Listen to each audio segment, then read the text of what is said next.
really quick, I was being while too waiting for confident. that, I want to talk about this real quick. Where I had, I didn't talk about this on stream, but I talked about this with Josh from No Jumper, like off stream. We were talking about the new Trap La Ross video, because that shit, dude, that shit hit like once it got released, because it was released, taken down also, but once it was released again, it hit like 1,000,000+ views in over 24 hours. It was, like, it went crazy in views, and I am not a King Von fan, and I remember the days of academics doing the War in Chirac videos, and I was never a fan of like watching those videos just because like it just maybe because of relatability. Like I didn't grow up that type of lifestyle, so I didn't like really like connect with it that much. And then also like, I did kind of roughly, I knew some people who were like, in that lifestyle, so I have like a rough understanding of it. And to see videos of it, I was just like, like, I don't know, this seems like a little too personal, too weird, all that stuff. So I never really thought, and also I have huge respect and love for Trap La Ross. I can't believe he even came on our platform. I really love his videos, but just with this specific video, like, I never really thought I would watch it just because, like I said, I'm not a fan of King Von. I was never interested in the whole Chicago drill scene, or not even just drill scene, but like the gang violence that goes on out there. I've known about it, but I'm not too deeply invested in it or never even cared to be. But just today, every Sunday, we clean up the whole house basically before we do 10 Talks. And it's like our day to clean and then also get ready for 10 Talks. Yeah, like reset for the week. And as I was cleaning today, I put on the Trap La Ross King Von video, and I know that it's like people have this he just went on a live stream, had this whole debate where it was like the perspective of what he was saying and how it's all very dramatized for clicks and views, and it's like has this like crazy spin with this suspenseful music and all that shit, and this real people's lives and stuff that he's talking about. But as for the evidence that he brings up, like the story he paints doesn't seem like it's like too out of like he's just coming up with these narratives out of nowhere. You know what I mean? Like he's literally saying like, this is what Vaughn tweeted and this is what happened at 9 a.m. and he tweeted this at 9:17 a.m. and like all that stuff. And I just have to say, bro, that shit is so interesting and captivating, and I didn't think I would get that like interested in it. And I feel like that's the whole thing that people call out with the whole when people talk about the Chicago gang violence shit, is like, I'm not even close to it or even closely involved in it. I'm 50 minutes into this documentary and I know about KI and P5 and Wookie and Dookie. Wait, what were their names? You don't even know. I forgot the other dudes' names, but it just like, I'm like, bro, like these, like it gets so fucking crazy and deep. And I honestly, the main thing I have to say is the way he presents the information.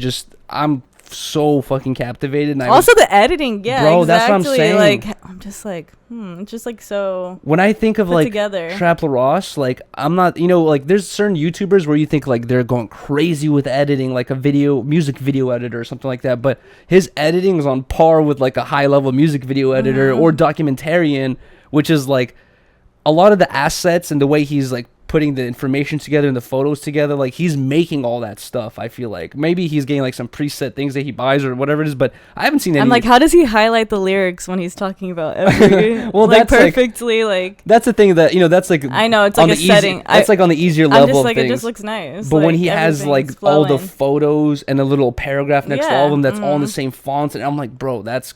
The editing is, I don't know how long it took him to make this shit. Everything is a flowing. But I was telling Riley. But also, I feel like when I was we were watching the debate or whatever, he was kind of mentioning. Tell me if I'm wrong, but I feel like he was saying like, it's also like for the victims that.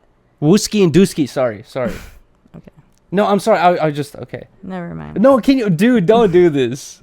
I felt bad because I said that it felt like it was disrespectful. I thought he was saying like it was like kind of for the victims too, because yes, yeah, exactly.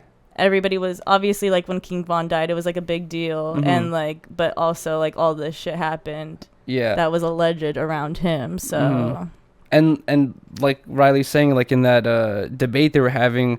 I think one of King Von's like close homies or affiliate, like he was kind of like the dude who's in the talk, getting his back, saying like, "Yo, this documentary ain't right," but. And I was hearing him talk, I was like kind of agreeing with his points. I was like, yeah, it's like it is kind of weird that I'm learning so deeply about this weird, like super impersonal stuff. But in the Trap La Ross videos, I didn't realize this. King Von and I, we were born the same year. We were like the same age basically. Might be a couple months apart.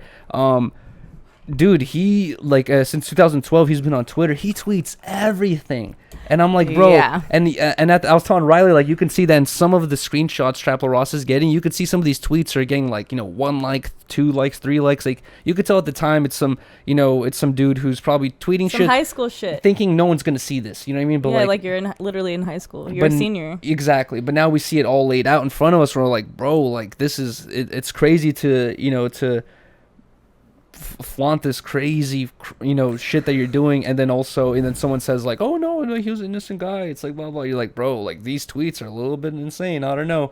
But then also, yeah. I was telling Riley that I feel like I've said this before on No Jumper News. I'm gonna go get restroom really quick. Okay. Explain. I feel like I've said this before on like No Jumper News, where I've said the thing where I'm like, I don't understand when certain like rappers who are grew up in a gang lifestyle who become successful rich rappers later on. I've said it before, like, I didn't understand how they continue to participate in gang activity while also having a successful career. I'm like, why would you risk your successful career, and why don't you just enjoy your wealth and your family and everything like that? But this is obviously common knowledge, but after seeing in detail, well, like word for word and pictures and date by date, all the stuff that's going on in this documentary, seeing like the history that King Von has gone through with his father and his friends passing away, and I was like really putting myself in his shoes because we're the same age. I'm like, bro, I don't know how I don't know how I would feel either if I knew that this group of dudes that that have a name for their group are responsible for like the death of a lot of my loved ones. Like Riley and I have talked about it before. Like, bro, if everyone says this, like, if you do anything to my girl, to my mom, to my dad, to my brothers or sisters, I'm like, a lot of people are willing to go to the ends of the earth to get revenge. You know what I mean? Like, if you harm my sister or my brother, like, I'm willing to go to jail just to get some revenge because I'm so mad and I want to basically, I can't think of the word right now, but get some revenge for my friend or my brother or whatever it is. It's just like, at that point, I find another level of understanding where I'm like, bro, I can't even put myself in those shoes. Like, I would be so mad.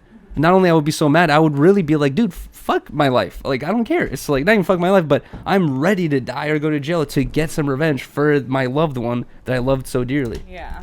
It gets so deep and crazy. And I'm like, okay, now this is where I got to take back my harsh takes on the news, where I'm like, I don't even understand this. Where, dude, I don't understand this. I can't even put myself in those shoes. Not even close.